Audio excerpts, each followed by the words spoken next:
Mr. Speaker, today I come here with a heavy heart, with the deepest regret that the opportunities that I had to work in Amsterdam, but also to travel throughout Europe in my working career, to learn from the best and the brightest across Europe, will be taken from our children. Because that's what we're doing. Embracing the diversity of European culture has enriched so many of us. Absolutely. The exciting opportunities to live and work in Amsterdam or Barcelona or Brussels or Berlin or Copenhagen or Vienna or so many other places. So many choices and opportunities that our generation had to work and to develop friendships across Europe. Mr. Speaker, to learn from the rich diversity that Europe has to offer, to benefit from the experiences of different cultures, to form friendships with those like us who celebrated being European citizens with shared rights. The right to live and work across the EU is to be ended as a right for the next generation. Mr. Speaker, I have in the gallery today an ex-colleague from Amsterdam when I worked for a bakery ingredients company, someone whose friendship was formed out of the opportunity that I had to work in Amsterdam. Our friendship is a celebration of the success of the opportunities that EU membership gave to all of us. That right to live and work together across the EU is to be ended as a right for the next generation. That automatic right to benefit for career opportunities to be removed. Opportunities to benefit from an inclusive Europe swapped for the constraints of an inward-looking United Kingdom. I'll give way to the... I thank my right honourable friend giving way. Most people in this chamber know that my husband is German. What not all of them will know is that his mother was Polish and his parents were not allowed to marry. The child they had together was taken from them. His mother was a forced labourer and his father was lifted by the Gestapo. And long before we ended up in this mess, he used to celebrate that in one generation he could live and work where he wanted and marry who he loved. And in one more generation, we're taking it away. It's shameful. I mean, I thank my honourable colleague and friend for that explanation of what we are doing. Colleagues, we must reflect on where we are, and I appeal to everyone throughout this House to stop and think about that erudite explanation of what has happened in Europe over the last 70 or 80 years. Stop and enshrine the benefits of free movement of people that has enriched so many of us. It is not too late to turn back. I will give way. I'm very grateful to the honourable gentleman, and I'm very proud to be the first ever Polish-born British Member of Parliament and celebrate the contribution that 1 million Poles have made to our country. But does he not share my concern that by offering or proposing another referendum, we could be giving wind to UKIP's sails, a party which is currently withering on the vine, which is falling apart? There will be a renaissance for UKIP if we have another referendum that overturns the previous result. Ian Blackford. I must respectfully say to the honourable gentleman that we have to take this argument on. Migration has enriched us. Now, we come from the country of Scotland where our population has barely grown over the last 100 years, where we've gone from 4.8 to just over 5 million people. If we don't have access to free movement of people, we are not going to be able to deliver sustainable economic growth. And I say respectfully to the honourable gentleman that there are thousands of Poles who have come to work in Scotland over the course of the last few years. Let me say to all of them, to each and every one of them that may be watching tonight, you are welcome. You are welcome because of the contribution that you make to our life, to our culture, to our economy. And the thought that we would take up the drawbridge and stop people coming to participate in the growth of the future of our country is quite frankly repugnant to me. And I will fight with my colleagues to make sure that we remain an open society and we can continue to be enriched by those that want to come and live and make a contribution to our economy. They are welcome and they will remain welcome. Let me make some progress and then I will make a give way. Mr. Speaker, in April 1988, when the Single Market campaign began, one prominent speaker stated, a single market without barriers, visible or invisible, giving you direct and unhindered access to the purchasing power of over 300 million of the world's wealthiest and most prosperous people. We are putting the European community to work for ordinary people, for cheaper airfares, for more and better services, for consumer choice and product safety. Mr. Speaker, that was Margaret Thatcher. Even Margaret Thatcher recognised that shared markets, collaboration and partnership in Europe was in all our interests. Many may be puzzled why I begin by expressing the sentiment and not directly the content of the government's motion. I do so because it's right. Hear, hear. It is right to remember the real loss that all of us will feel, and it's not simply the loss in this deal or any other. It's the fact that any deal, will mean a loss to our economy, to our society and our children. We in the SNP have long argued and continue to believe that staying in the European Union is the best option for Scotland and indeed for all parts of the United Kingdom. And when I hear the Prime Minister say the choice if we vote down this deal or no deal is staying in the European Union, I say yes, please. Yes. Because fundamentally, there is no option that is going to be better for our economy, for jobs and for our communities than staying in the European Union. That's a fact. And it's the height of irresponsibility of any government to bring forward a proposition that's going to make its people poorer. Yeah. A proposition that's going to mean that people are going to lose their jobs. Yeah. And we heard earlier from the previous Foreign Secretary that it was Project Fear about jobs. But let's look at the reality. Let's look at what we already know. 1,000 jobs lost from the European Banking Authority. 1,000 jobs lost from the European Medicines Agency. Mr. Speaker, that's not Project Fear, that's the reality, and it's already happened. Hear, hear, hear. I will give way. Can I commend the open nature of the speeches given, in stark contrast to the capricious and solipsistic nonsense from the former Foreign Secretary.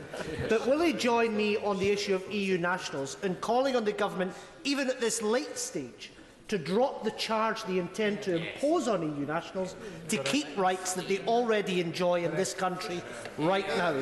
The cost of a passport might not be much to them, but it should be dropped as an act of goodwill. Of course, my honourable friend is correct, and we simply should not be charging people to exercise the rights that they should have to be here. And I'll go further, because of course we're discussing rejecting this deal, but we're also ruling out no deal. But the government should make it absolutely crystal clear, in any scenario, that the rights of all our EU citizens here will be protected. But you know, there's another factor when we discuss the rights of EU citizens here, but also UK citizens in Europe. That UK citizens that are currently in Europe will only have rights to stay and live and work in that one territory. The rights that they have had up until now of living, of travelling and working throughout the European Union are to be ended. What a disgrace. And many of these European citizens, I know of people that live in Belgium but work throughout the European continent, are going to have those rights countermanded. That, Mr. Speaker, is a disgrace. Let me make some progress, and I will move on. Mr. Speaker, whilst we respect that England and Wales voted to leave the European Union, we ask that the government respect that Scotland did not. However, it is clear that the UK government has no intention of respecting the will of the Scottish people, as the deal that we are asked to support will do nothing to bring harm and hardship socially, economically and politically to Scotland. And, Mr. Speaker, we must remember that this fight, this huge struggle and burden on our society that now faces us from Brexit, comes from the Tory party and the Tory party alone. The European debate was an internal battle for the Tories, and they drove it into the public discourse, into a bigger battlefield, not because of the interests of the citizens of this country, but because of the deep divisions and narrow interests within the Tory party itself, not outside of it. We know today that it does not have to be so. We know that the Prime Minister's deal will be voted down. We know it, she knows it.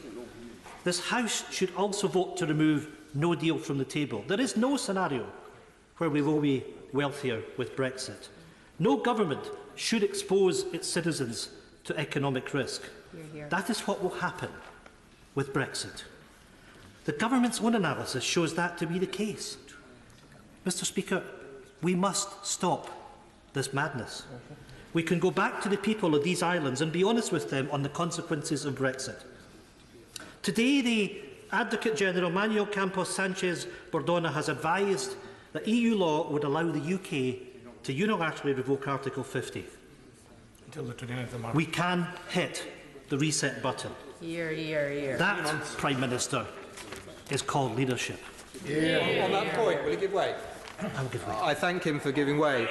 He touched on this point earlier, but does he agree with me that actually perhaps the people who are most affected by this are UK citizens who live in the EU, where it will require 27 countries in 27 different ways to address their concerns and their issues, who are perhaps most vulnerable in what the government are seeking to impose on us? I fully agree, and I touched on that earlier, and it just shows how this Brexit deal is a complete shambles, and we need to think again. Mr. Speaker, a future in which Scotland, Wales, Northern Ireland and England continues to flourish side by side as equal partners. As equal partners.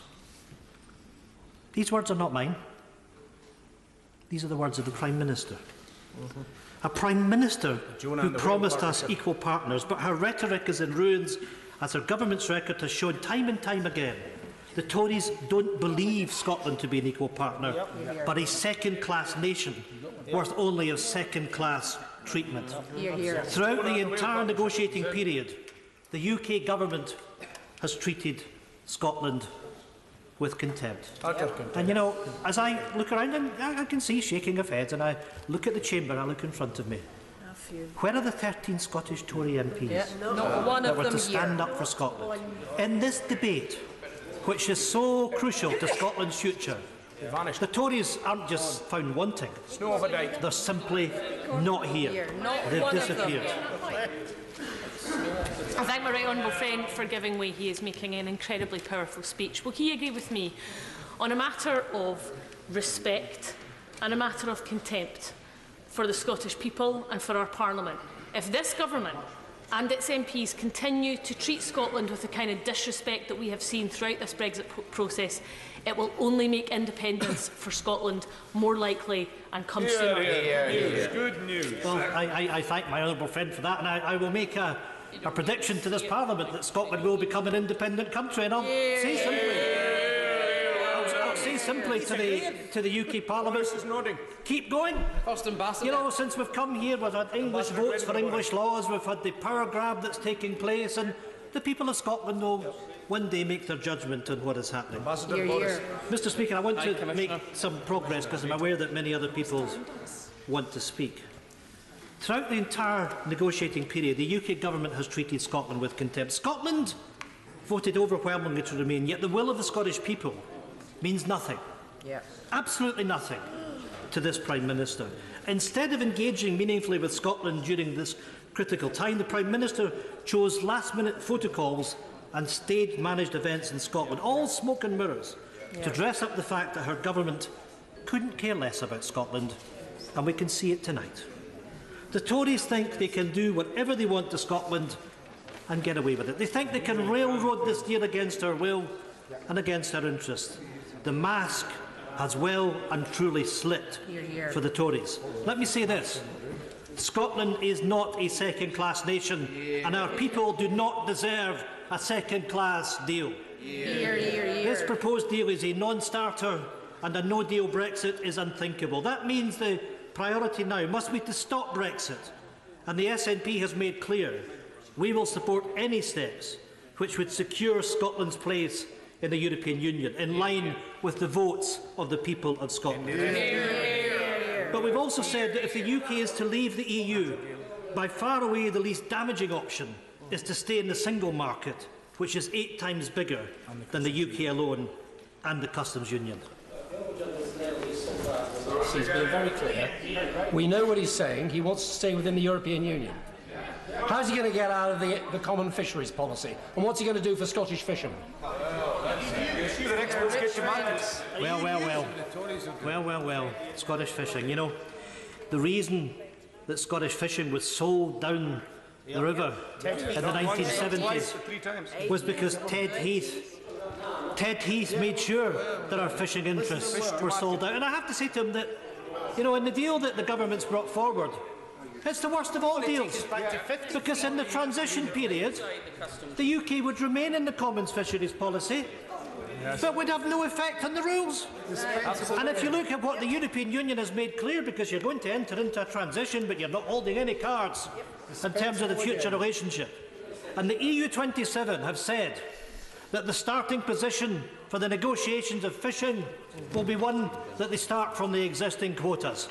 The Scottish fishermen have been sold out, and they've been sold out by the Tories that have duped them that they were going to be taking back control of their waters. Nothing can be further from the truth. I'm now going to make some progress.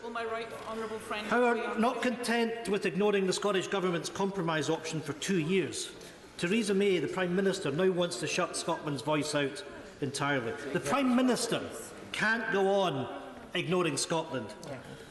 Mr. Speaker, tomorrow the Scottish Parliament will debate a cross-party motion that rejects this deal and a no-deal Brexit. Perhaps there are lessons for this place, because at Holyrood, parties have come together against a damaging Brexit, a consensus and a desire to work collectively to defend Scotland's interests.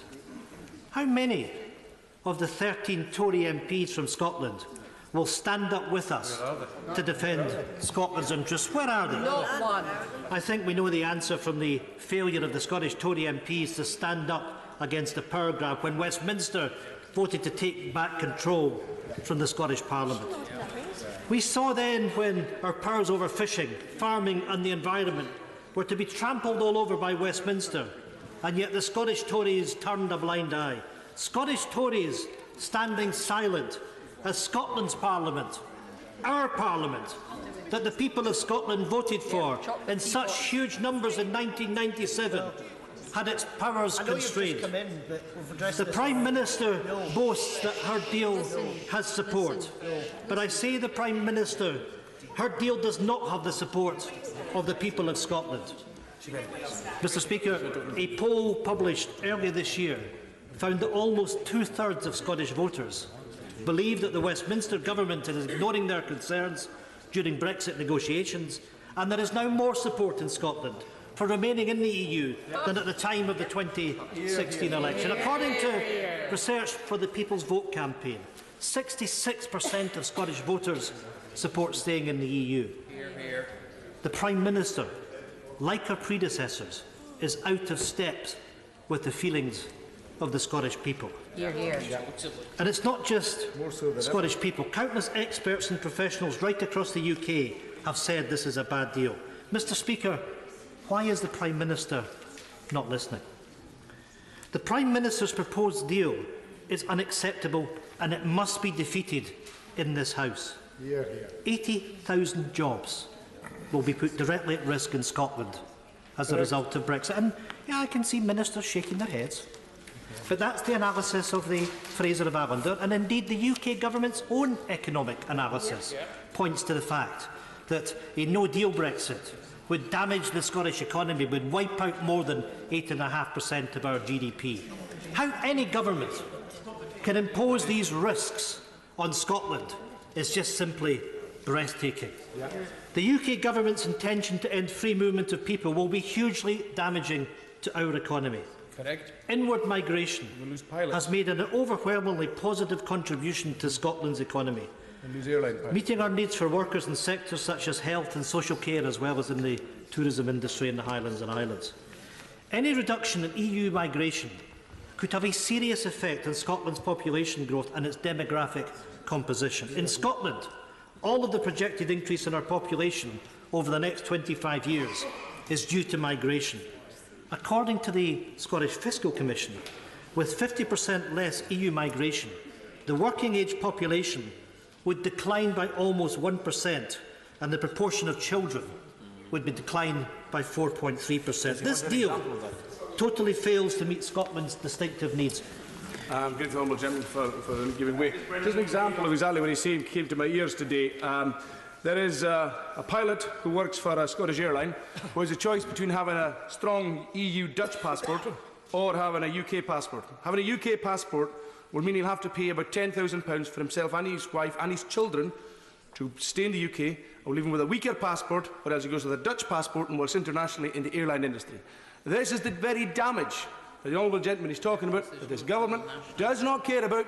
Whatever it will do to the transport infrastructure of the Highlands, they will carry on blindly as they've been going. No, he's absolutely right. We must make this point right across Scotland, that there is an existential threat to our living standards, to our workers, and we must make sure that we stop Brexit. And if we can't stop Brexit for the United Kingdom, then we've got to take our own responsibilities to protect Scotland. Good on you. Mr. Speaker, Brexit uncertainty is already damaging our economy to the tune of £600 per household per year as the value of the pound falls and inflation rises. That's not Project Fear. That has happened. That's what's happened since we had the sheer responsibility of the Vote Leave campaign, with ridiculous statements on the side of a bus promoted by the ex-Foreign Secretary who should be hanging his head in shame. There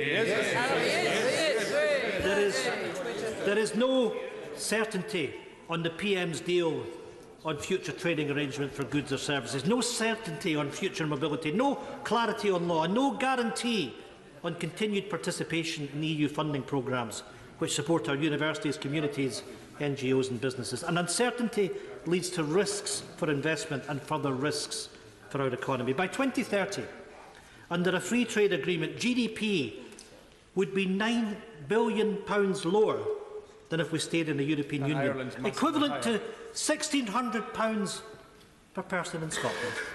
That's what Brexit risks.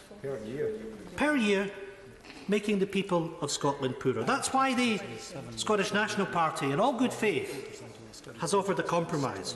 If we're to be dragged out of the European Union against our will, then at the very least, Mr. Speaker, we must remain in the single market and the customs union to protect our economy. Without single market and customs union membership, the future relationship can only be a free trade agreement, introducing barriers to Scottish companies' abilities to trade. This will damage jobs, investment, productivity and earnings. The government's own analysis proves that Brexit is bad for Scotland. Trade volumes, GDP and wages would all fall, while government borrowing and trade costs would increase.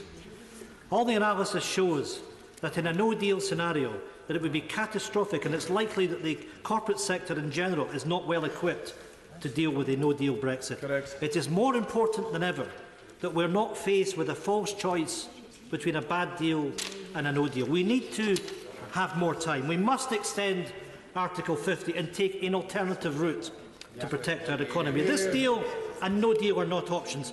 Only those reckless enough to risk economic hardship will back this deal. Despite what the Prime Minister said here today, her own Chancellor agrees with the SNP when he admitted on Radio 4 that in economic terms we will be worse off after Brexit, after leaving the single market. Even more telling, Mr. Speaker, is the admission from the Prime Minister herself in the House last week. The Prime Minister said in response to the member from Belfast North, what we want to be able to do is in the future be able to have our own independent trade policy. One of the issues in relation to the backstop is whether or not we would be able to do that, not one of the issues we would want to see continuing the backstop for. So the Prime Minister is clear. There's a concern from this government over their ability to be able to strike and implement free trade deals if the backstop comes into force. Why then is the Prime Minister here arguing that this deal delivers? Mr. Speaker, again I ask this House, how could we support a deal and back the government on delivering an outcome that would make our economy smaller and our communities poorer? Mr. Speaker, government ministers have tried to spin support in favour of this deal, citing the support from sectors across the United Kingdom. However, let me say this to those who believe that this deal is the only option. It is not, and we deserve better. Yeah. We know that frictionless trade at the border is crucial for Scotland's food and drink exports. But there is no guarantee of this, as under the deal, border checks and controls will depend on the extent of the UK's alignment with EU customs and regulatory regimes. Yet the declaration contains no commitment to a common rulebook on regulation. The SNP believes that our food and drink sector deserves assurance. They deserve cast-iron protections for their industry, not a false binary choice between a no Brexit and a blindfold Brexit. Yet again, another UK Tory government in Westminster has bargained off our fishing sector. Despite what utterances come from Number 10 as false assurances, the UK is reneging on its promises to support Scottish fishing by accepting a link between the UK waters and access to EU markets. Its commitment to a separate fisheries agreement as part of the economic partnership could mean the UK ceding access for EU vessels to UK waters, or accepting tariffs and customs barriers on trade in fish, seafood and farmed salmon with the EU. That, Mr Speaker, is not acceptable. This will mean, once again, Scottish interests being traded off against each other. This is absolutely unacceptable, and those in the Scottish Tories who profess to want to protect Scottish fishermen should hang their heads in shame. If the Tories go through the lobbies to protect this government, they will have once again sold Scotland out for party political gain, and, Mr Speaker, they will not be forgiven for it. Hear, hear. The UK government must respect the will of the Scottish people, who voted overwhelmingly to remain in the EU. It is, Mr Speaker, a democratic outrage that Scotland has been dragged out of the European Union against its will. The withdrawal agreement sidelines Scotland and sells out our vital national industries. How could any representative in good conscience support such a move? Let me be clear. Next week, the SNP will reject the withdrawal agreement because it will leave Scotland poorer and rips opportunities away from future generations. Does the Prime Minister show any respect for our mandate at all? No. Does this government have respect for the fact that every Scottish local authority voted Remain and the nation voted 62% in favour of staying in the EU? No. Well, Mr Speaker, in Scotland we will make our voices heard once again. Northern Ireland has been given a differential deal that will put Scotland at a competitive disadvantage. There is no reason why a similar arrangement cannot be afforded to Scotland. The SNP will bring forward an amendment to ensure that in the place the voice of Scotland is well and truly heard. Those who claim to be Democrats, those who claim to have respect for the people of Scotland and for the mandate of the Scottish people and the Parliament cannot vote with the UK government on this deal. It is clearer now than ever before that the only way to protect Scotland's interest is to be an independent nation. Mr Speaker, the First Minister has been very clear that she will set out the next steps in Scotland's future once the terms of the Brexit deal are clear. The process of Brexit has demonstrated weaknesses in the UK's constitutional arrangements. Scotland has been ignored, sidelined and undermined through the entire Brexit process. The costs to the people in Scotland of not being independent have been laid bare. Just look at Ireland. Mr Speaker, today is a moment of huge historical significance.